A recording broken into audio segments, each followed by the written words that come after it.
नमस्कार, hello and welcome. आप देख रहे हैं प्रॉपर्टी गुरु और आपके साथ मैं हूं विपिन भट्ट। तो इस शो में हम हमेशा आपको देते हैं प्रॉपर्टी बाजार का ताजा हाल, आपके सवाल लेते हैं, आपके इन्वेस्टमेंट ऑप्शंस को एक्सप्लोर करते हैं और हमारे एक्सपर्ट उनके जवाब आपको देते हैं। तो आज आपके सवालों के जवाब देने के लिए हमारे साथ स्टूडियो में मौजूद है इजी टू ओन स्टेट्स के डायरेक्टर परेश कारिया साहब। परेश जी, बहुत स्वागत है आपका प्रॉपर्टी गुरु में। तो परेश जी के साथ आज हम इस सफर को आगे बढ़ाएंगे, उनसे आपके सवालों के जवाब देंगे। और आप फोन लाइन पर आ चुके हैं सत्येंद्र कुमार सिंह मुंबई से, हमारे पहले कॉलर। सत्येंद्र, क्या होगा आपका सवाल? नमस्कार सर। नमस्कार सर, मैं एक प्रॉपर्टी देख रहा था पनवेल में। जी, क्या आप नाम बता रहे हैं? हेलो, हाँ जी बोलें। क्वालकॉम ग्रुप का देख रहा था। मुझे इंक्वायरी करनी थी कि कैसा प्रॉपर्टी है वो, और रेट वो अराउंड 3000 के आसपास का बोल रहे हैं। तो रेट कैसा है और प्रॉपर्टी कैसी है? जी जरूर। तो Qualcomm greenwood estate phase 2 Panvel में, और 3 से 3,500 रुपए के बीच रेट की बात कर रहे हैं। इन्होंने हमें ये भी बताया था कि DHFL से शायद लोन हो जाएगा, 95% तक लोन की बात है। कैसी रहेगी ये प्रॉपर्टी? जैसे सबसे पहले हम ये बात करते हैं प्रॉपर्टी के बारे में, तो ये एक अफोर्डेबल हाउसिंग करके प्रोजेक्ट है। क्वालकॉम का ग्रुप है जो उनका ग्रीनवुड से एक जॉइंट वेंचर है। 3-4 डेवलपर्स है बॉम्बे के जो मिलकर ये प्रोजेक्ट बना रहे हैं, और करीबन 33 एकर्स पे 2,500 के आसपास मकान यहाँ पे आ रहे हैं। तो डेफिनेटली ये एक अफोर्डेबल हाउसिंग प्रोजेक्ट है, और यहाँ पे बेसिक एमिनिटीज रहेगी। यहाँ तक लोकेशन का सवाल है, ये स्टेशन से, पनवेल स्टेशन से करीबन 9 किलोमीटर की दूरी पे है, और ईस्टर्न एक्सप्रेस ये अपना मुंबई पुणे हाईवे से भी थोड़ा दूर पे है। So connectivity point of view no doubt ये थोड़ा डिस्टेंस पे है, बट ये एरिया एक फास्ट डेवलपिंग एरिया है। जैसे कि हम जानते हैं कि पूरा पनवेल और ये नैना रीजन के बारे में जो बात चल रही है, this will fall into that. तो आगे चल के डेवलपमेंट का पोटेंशियल काफी अच्छा है। रेट भी 3,000 के आसपास जो बता रहे हैं वो काफी अच्छा है। तो ये एक प्योर इन्वेस्टमेंट के पॉइंट ऑफ व्यू से देख रहे हैं तो वो कंसिडर कर सकते हैं। हालांकि एक चीज ध्यान में रखनी पड़ेगी कि यहाँ उन्हें अप्रिसिएशन आने के लिए वेट करना पड़ेगा। ये अभी इन्वेस्ट करेंगे, ये प्रोजेक्ट 2-3 साल में तैयार हो जाएगा, and it will not be easy for him to rent it out at this point of time, क्योंकि वहां पे सप्लाई बहुत ज्यादा आ रही है। और डिमांड आने के लिए तो लोगों को वहां बसने के लिए थोड़ा टाइम लगेगा। तो इन्हें ये सोच के चलना होगा कि ये रेंट पे ये 4-5 साल के बाद ही ये अपार्टमेंट दे पाएंगे। लेकिन जो भाव इन्हें मिल रहा है ये ठीक है? भाव ये ठीक है, वहां पे काफी सारे प्रोजेक्ट्स है इस साइज में, वहां पे काफी सारे प्रोजेक्ट्स आ रहे हैं, और ये एक उनमें से एक बेहतर प्रोजेक्ट है। तो from that point of view he can consider that. जहां तक लोन का सवाल है, ये कह रहे हैं कि ऑलमोस्ट 95% तक लोन इन्हें DHA दीवान हाउसिंग फाइनेंस से मिल रही है। सो ये इस पे थोड़ा और स्टडी करने की जरूरत है, क्योंकि आज पर RBI नॉर्म्स है, जो RBI के नॉर्म्स है, और जो NHB, जिनसे DHFL is a housing finance company and not a bank, it will be governed bye NHB। और NHB के भी जो नॉर्म्स है उस हिसाब से अगर आपका loan amount is up to 20 lakhs, then आपको मैक्सिमम 90% तक की वैल्यू मिल सकती है। तो दीवान ये कैसे 95% या 97% दे रहे हैं, ये उन्हें स्टडी करना होगा। दूसरी सलाह मैं ये दूंगा कि आप इतनी ज्यादा लोन आपको जरूर हो तो ही आप लीजिए। अगर आपको जरूर नहीं है तो आप वेदर 90% मिल रही है, 95% मिल रही है, that doesn't really matter, because आप जैसे ही लोन लोगे आपका इंटरेस्ट का मीटर चालू हो जाएगा, you will have to start paying EMI। तो अगर आपको रिक्वायरमेंट हो तो ही आप इतना ज्यादा लोन लो, वरना आपके खुद के पैसे से इन्वेस्ट कीजिए। तो 2 सलाह यहाँ पर आपके लिए। प्रोजेक्ट अच्छा है, कोई दिक्कत नहीं है, भाव भी ठीक है, बाकी क्या निटिग्रिटी होगी वो आपको यहाँ पर परेश जी ने बता दिया, कितना वक्त लगेगा इलाके को बसने में, रहने जाने के लिए। लेकिन जहां तक लोन की बात है उसमें भी ध्यान रखिए कि नियम के मुताबिक 90% से ज्यादा नहीं मिलता है। तो इतना लोन अगर वास्तव में आपको जरूरत है तो ही ले, नहीं तो जितना नियम अनुसार आपके हिस्से में आ रहा है उतना लोन ले, और बाकी अपनी तरफ से डाउन पेमेंट करें तो ज्यादा बेहतर होगा। आगे बढ़ेंगे, अगले कॉलर है हमारे साथ विजय प्रजापति, पुणे से कॉल कर रहे हैं हमें। विजय जी, स्वागत है आपका, क्या होगा आपका सवाल? सर जी, मैंने पुणे मुंबई जो एक्सप्रेस हाईवे है उधर बावधान में मैंने एक हाई क्लास बिल्डर के द्वारा निर्मित उधर एक प्रॉपर्टी है, 2 BHK प्रॉपर्टी है। वो 10 years पुरानी है। तो उसमें मेरे को अभी एक 2 BHK फ्लैट मिल रहा है। वो करीबन 900 स्क्वायर फुट का है। हाँ, एंड उसका कॉस्टिंग जा रहा है 54.35 lakhs। And that society I like this. वो बहुत अच्छी है, मतलब 2 gardens है, स्विमिंग पूल एंड सारी अम्यूनिटीज है and it's also well structured. तो मतलब मैं उससे आगे बढ़ना चाहता हूँ एंड वो कंफर्म करना चाहता हूँ। तो व्हाट्स योर थॉट? जी बिल्कुल समझ गए आपको कि अब कंफर्मेशन चाहिए यहाँ पे कि क्या ये इनकी डील है वो सही है, सही जगह है, सही भाव है। क्या सलाह होगी सर इनके लिए? जहां तक ये बावदान का लोकेशन का सवाल है, ये बहुत ही अच्छा लोकेशन है। ये मुंबई पुणे हाईवे के से थोड़ा हटके जो चांदनी चौक लोकेशन है पूना में, उससे बहुत ही पास है। प्लस ये जो कोथरूड है जो कि सिटी का very close to Pune city माना जाता है, वहां से भी काफी क्लोज है। और इसके अलावा जो हिंजेवाड़ी IT पार्क है which is very well known in Pune, वो वहां से भी नजदीक है। और ये लोकेशन में काफी सारे नए डेवलपर्स, बड़े डेवलपर्स अभी प्रोजेक्ट्स लॉन्च किए हैं, जैसे कुलटे पाटिल है, नियाती है वगैरह, वेरी वेल नोन डेवलपर्स ने काफी सारे प्रोजेक्ट्स यहाँ पे लॉन्च किए हैं। और उनके जो नए प्रोजेक्ट्स आ रहे हैं वहां पे 2 BHK आपको अगर चाहिए तो करीबन 65-70 लाख तक वहां पे जा रहा है। तो कंसिडरिंग दैट इनको ये 55 लाख में ready to move in property मिल रही है, सोसाइटी अच्छी है, एम्यूनिटी सब है, तो वी वुड डेफिनेटली रिकमेंड कि ये वो जा सकते हैं। राइट। और करीब 58 लाख सब कुछ करके पड़ेगा तो ये भाव भी ठीक रहेगा पूरा ओवरऑल? बिल्कुल ठीक है। I think it is a very good rate. जैसे मैंने कहा जो अंडर कंस्ट्रक्शन है उनका 65-70 लाख भाव जाता है और ये रेडी में उनको मिल रही है सच ए गुड प्राइस, काफी अच्छा है। राइट। तो विजय साहब जा सकते हैं, बिल्कुल डील डन कर सकते हैं, सब कुछ अच्छा है, एरिया अच्छा है, इलाका अच्छा है। थोड़ा ड्यू डिलिजेंस जरूर कर लीजिएगा, जिनसे खरीद रहे हैं पेपर्स वगैरह देख लीजिएगा पूरी अच्छी तरीके से। बाकी जो रेट मिल रहा है वो आपको अच्छा है और सभी चीजें यहाँ की अच्छी है। आगे बढ़ेंगे। अब एक ईमेल है हमारे पास मुनीश साहब का, कांदीवली मुंबई से इन्होंने भेजा है और पूछना चाहते हैं कि 70 लाख का बजट रखते हैं और इस बजट में 2 BHK फ्लैट देख रहे हैं, या फिर एक ऑप्शन ये भी है कि 2 BHK ना मिले तो एक प्रीमियम क्वालिटी का 1 BHK भी ये ले सकते हैं। जो इलाके हैं जिन पर इनकी नजर है वो है मीरा रोड, घोड़बंदर रोड जो ठाणे में है, कोपर खेरणे, नवी मुंबई की तरफ, घनसोली पर। तो ये 3-4 अलग अलग इलाकों के इनके पास इन्होंने थोड़ा नजर मारी है इस पर। अब ये पूछते हैं कि इनमें से कौन सा इलाका बेहतर होगा और क्या विकल्प लें, या तो एक 2 BHK या फिर एक प्रीमियम 1 BHK किसी बेहतरीन प्रोजेक्ट में।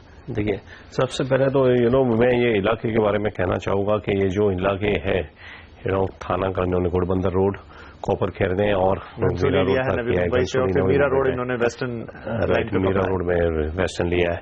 और मेरे ख्याल से शायद इन्होंने ये भी ईमेल में लिखा था कि वे गोरेगांव में काम करते हैं। जी राइट। तो कंसिडरिंग दैट उनका वर्क लोकेशन गोरेगांव है, I would recommend Mira Road location, क्योंकि मीरा रोड से कनेक्टिविटी गोरेगांव की बहुत ही अच्छी है, both by highway as well as by train. So my first preference would be that उनका लोकेशन मीरा रोड।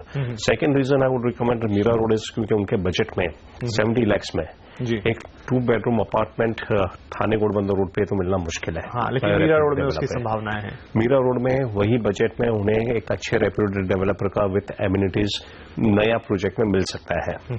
तो अभी उनका ही will have to consider this option. एक तो उन्हें चूज करना है बिटवीन 1 BHK एंड 2 BHK। मेरा मानना है कि अगर आपके बजट में 2 BHK आता है तो 2 BHK लेना better to buy 2 BHK right now rather than 1 BHK अभी लेके उसे बेच के फ्यूचर में जब रिक्वायरमेंट हो 2 BHK खरीद ले। और 70 लाख में it is very much possible. अभी जहां तक ये सवाल है वेदर एम्यूनिटीज के साथ मॉडर्न बिल्डिंग ले या स्टैंड अलोन बिल्डिंग ले, that will depend upon weather उन्हें इमीडिएटली चाहिए या फ्यूचर के लिए रुक सकते हैं। अगर उन्हें इमीडिएटली चाहिए तो मीरा रोड में 70 लाख में कोई it is very difficult to get a good building, premium building with all the amenities. लेकिन अगर वो वेट कर सकते हैं, अंडर कंस्ट्रक्शन में खरीद सकते हैं, तो वहां पे 2-3 प्रोजेक्ट्स आ रहे हैं अंडर कंस्ट्रक्शन में जो कि बहुत ही अच्छे हैं। एक उसमें से है JP इंफ्रा करके, जो शायद अभी हाल फिलहाल में लॉन्च हुआ है एक आध हफ्ते में। एग्जैक्टली ये दिल्ली वाला JP इंफ्रा ग्रुप है, मुंबई वाला है लोकल JP ग्रुप है। इनका एक 1 नॉर्थ करके मीरा रोड में प्रोजेक्ट लॉन्च हुआ है। वो प्रोजेक्ट काफी अच्छा है, एक फेजेस में डेवलप कर रहे हैं। फर्स्ट फेज में करीबन 9 बिल्डिंग्स आ रही है और ये बहुत ही मॉडर्न टावर्स रहेंगे। इसके अंदर काफी सारी एम्यूनिटीज आ रही है, मेरे ख्याल से कुछ स्पोर्ट्स एकेडमी भी आ रही है। तो ये एक लैंडमार्क प्रोजेक्ट गोरेगांव ये मीरा रोड का रहेगा। तो एक प्रोजेक्ट ये कंसिडर कर सकते हैं। दूसरा मेफेयर ग्रुप है जो कि जाना माना ग्रुप है बॉम्बे में, उनका भी मेफेयर प्राइड करके प्रोजेक्ट मीरा रोड में आ रहा है, तो वो भी कंसिडर कर सकते हैं। ये दोनों प्रोजेक्ट उन्हें करीबन 3 साल में मिल सकते हैं। राइट, चलिए तो बिल्कुल साफ सलाह है यहाँ पर कि आपके लिए मीरा रोड ही उपयुक्त जगह होगी, और अगर आप अंडर कंस्ट्रक्शन में जाते हैं तो आपके बजट में आपको एक डिसेंट 2 BHK मिल जाएगा। डिपेंड करेगा कि आपकी रिक्वायरमेंट तुरंत है या आप 3 साल तक का वेट कर सकते हैं। सभी ऑप्शंस यहाँ पर हमने आपको दे दिए हैं। चलिए यहाँ लेंगे एक छोटा सा ब्रेक के बाद कुछ और सवाल और उनके जवाब।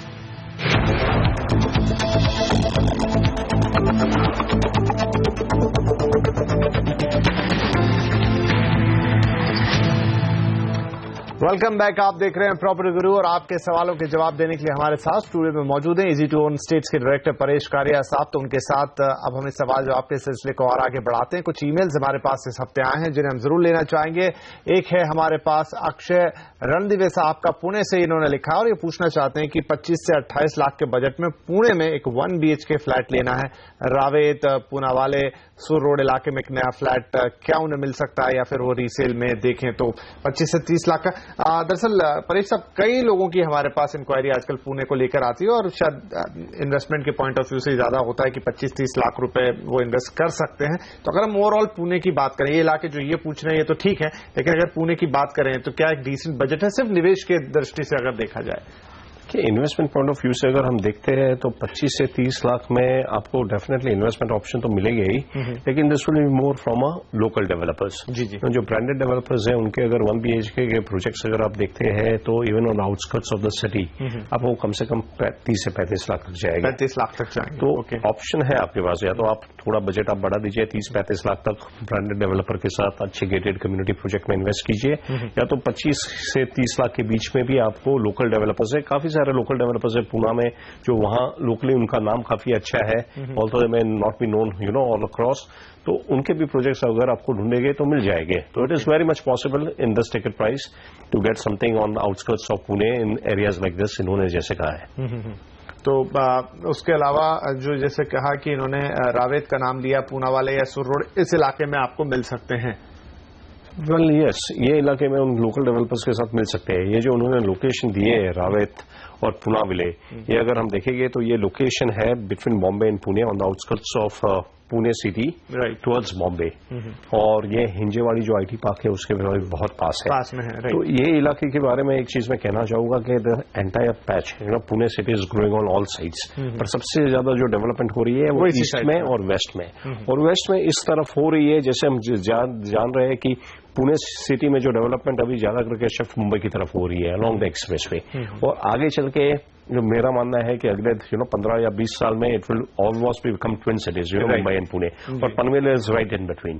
तो आप ये लोकेशन से अगर आप ये रावेत वगैरह से पूनाविले से अगर आप देखते हैं तो Panvel is just 1 hours drive, तो इसका भी एक बहुत ही बड़ा बेनिफिट इन लोकेशंस को मिल सकता है। दूसरा एडवांटेज ये लोकेशन का है कि तालेगांव MIDC और चाकन MIDC, ये दोनों बहुत ही इसके करीब है, और जैसे अभी हमने देखा है कि state government now wants to promote Talegaon as a manufacturing hub, especially for electronic products. जैसे हमने देखा कि Foxconn का जो मैन्युफैक्चरिंग यूनिट आ रहा है that is likely to come up near Talegaon MIDC. So इसकी वजह से एक तरफ मैन्युफैक्चरिंग है, एक तरफ IT है, और third is your expressway which takes you to Panvel and Mumbai. Because of that, I see a lot of potential in this entire stretch along Mumbai-Pune expressway. चलिए, तो ये वो इलाके हैं पुणे के जहां पर आप एक डिसेंट बजट के साथ निवेश कर सकते हो, और इनका भविष्य जैसे अभी परेश जी ने समझाया कि आने वाले वक्त में कई बड़ी योजना है जो इनके इर्द गिर्द होगी और किस तरीके से इनका डेवलपमेंट होगा, तो एक बेहतरीन निवेश ये साबित हो सकते हैं। आगे बढ़ेंगे, अब अगले कॉलर है हमारे साथ नीलेश से मुंबई से। नीलेश साहब, नीलेश जी क्या होगा आपका सवाल? हाँ सर, एक्चुअली मैंने एक प्रोजेक्ट में इन्वेस्ट किया है, 2 BHK लिया है लोधा इलाइट में, नीलगिरी स्टेशन के पास, ये है डोंबिवली ईस्ट में। जी। तो ये 50 लाख का मुझे पड़ा है, तो मैं ये जानना चाहता हूँ कि नेक्स्ट 5 ईयर्स में इस प्रोजेक्ट और डोंबिवली ईस्ट और नीलगिरी स्टेशन के आसपास प्रोजेक्ट का क्या फ्यूचर है? तो दरअसल आपका जो सवाल हमें मिला था उसमें आप मन बना रहे थे शील फाटा में कुछ लेने का, और दोस्ती और गजराज, और अब आप कह रहे हैं कि आपने खरीद ही लिया है। हाँ, एक्चुअली क्या पुराना मतलब वो क्वेश्चन था, लेकिन मुझे क्या रेडी टू मूव चाहिए था, तो ये रेडी टू मूव है, प्लस पास में क्या है कि Lodha international Pawar public school है। जी जी जी। और वहाँ पे जहाँ पे मैं क्वेश्चन लिखा तो वहाँ के आसपास स्कूल नहीं और अभी इंफ्रास्ट्रक्चर डेवलपमेंट। कोई बात नहीं, आपने ले लिया है तो हम इस पे भी सलाह दे देते हैं कि कैसा रहा है। तो क्या कहेंगे सर, डील कैसी रही? तो ये सबसे पहले अगर ये हम इसकी बात करते हैं कल्याण शिल्वा फाड़ा डोंबिवली का बेल्ट, ये बहुत ही अपकमिंग बेल्ट है। यहाँ पे काफी डेवलपमेंट हो रहा है और आज जो अनाउंसमेंट हुई है स्मार्ट सिटीज में, इसमें one of the smart cities में कल्याण डोंबिवली बेल्ट भी आ रहा है। बिल्कुल। तो ये लोकेशन तो ऑफकोर्स लॉट ऑफ प्रोमिसेस है। देयर इज बात भी चल रही है कि यहाँ एक सेंट्रल बिजनेस डिस्ट्रिक्ट भी बनाने की, कल्याण डोंबिवली को as a central business district बनाने की बात भी, प्रपोजल भी है। तो फ्यूचर तो बहुत ही अच्छा है ये लोकेशन का। जहां तक इनका ये प्रोजेक्ट का सवाल है, लोधा इलाइट, ये हम जानते हैं कि लोधा ग्रुप पालावा सिटी करके वहां डेवलप हो रहा है। ये बहुत ही बड़ी सिटी बन के आ रही है और this is elite is a part of it. तो उन्होंने यहाँ लिया है। Long term point of view prospects is very good. Short term में अगर ये इन्वेस्टमेंट पॉइंट ऑफ व्यू से देख रहे हैं तो यहाँ पे अभी जैसे हम डेवलपमेंट होने में टाइम लगेगा, लोगों को मूव होके यहाँ रहने के लिए आने में अभी टाइम लगेगा, क्योंकि आसपास का इंफ्रास्ट्रक्चर जैसे स्कूल वगैरह ये बता रहे हैं वो होने में थोड़ा टाइम लगेगा। सो थोड़ा उन्हें इन्वेस्टमेंट को रिटर्न के लिए वेट करना पड़ेगा। राइट, चलिए साहब, तो इसी के साथ वक्त हो गया छोटे से ब्रेक का। ब्रेक के बाद भी सवाल जवाब जारी रहेंगे।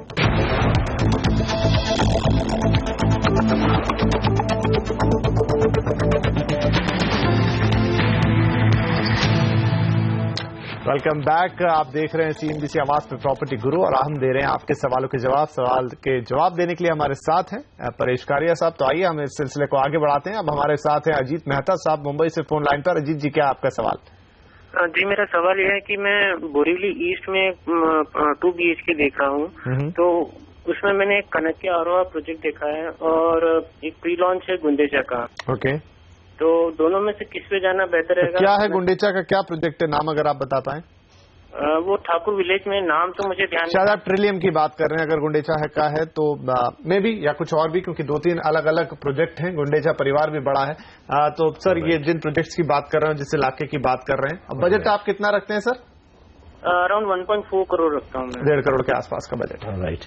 नाउ दोनों प्रोजेक्ट का अगर हम कंपैरिजन करें तो एक प्रोजेक्ट है बोरीवली ईस्ट में जो कनक्या का है और दूसरा प्रोजेक्ट ठाकुर विलेज में है। राइट। यहाँ तक मेरा मानना है जो कांदी गुंडेचा का जो नया प्रोजेक्ट के बारे में लॉन्च कर बता रहे हैं वो ये एक ठाकुर विलेज में बिल्कुल बैक साइड पे आया हुआ है जी। तो उसका लोकेशन मेरे हिसाब से इज नॉट आज गुड आज कनक्या का जो बोरीवली का है। तो बोरीवली का प्रोजेक्ट है वो स्टेशन बोरीवली स्टेशन के पास भी है और बोरीवली स्टेशन जैसे कि हम जानते हैं वो स्टार्टिंग पॉइंट है फॉर द रेलवे। राइट। सो दूसरा बात यह है कि कनक्या आरोहा का जो प्रोजेक्ट है वो काफी एडवांस स्टेज पे है, ऑलरेडी लॉन्च हो चुका है। वराज ये अभी जस्ट इसका अभी तक कनक्या का काम भी चालू हो चुका है, वराज इसका अभी जस्ट लॉन्च हुआ है। So between the two and as far as delivery track record is concern, Kanakia का हमने देखा है कि ट्रैक रिकॉर्ड वो काफी जल्दी प्रोजेक्ट डिलीवर करते हैं। So there is a possibility that ये प्रोजेक्ट काफी जल्दी डिलीवर हो जाए compared to Gundecha, which may take some time because ये अभी लॉन्च हुआ है। और बजट सफिशिएंट रहेगा इनका? बजट थोड़ा उन्हें इसके लिए एक्सटेंड करना होगा, may be we will have to go to up to 1.6 1.65, but definitely Aroha in terms of location, in terms of this builder is definitely a much better project. चलिए, तो फिर यहाँ पर अजीत आपको आरोहा के साथ जाने की सलाह दी जा रही है। बाकी सारी चीजें एक्सप्लेन कर दी, क्योंकि लोकेशन वाइज, वर्क वाइज और तमाम पास्ट रिकॉर्ड देखें तो शायद इसमें आपके लिए बेहतर और मुनासिब होगा। और इसी के साथ प्रॉपर्टी गुरु में आज के लिए वक्त हो रहा है खत्म। जाने से पहले परेश साहब आपका बहुत शुक्रिया, आप आए और आपने हमारे दर्शकों के सवालों के जवाब दिए। तो प्रॉपर्टी गुरु में आज के लिए इतना ही। आगे जाते जाते आपसे दरख्वास्त कि आप अगर कोई sवाल पूछना चाहते हैं तो आप हमें pg@moneycontrol.com पर ईमेल कर दीजिए, अपना सवाल लिख दीजिए, अपना फोन नंबर भी हमें लिख दीजिए ताकि हम आपसे संपर्क करके और डिटेल्स ले सकें। तो फिलहाल आज के लिए इतना ही, लेकिन अगले हफ्ते फिर मिलेंगे, तब तक के लिए नमस्कार।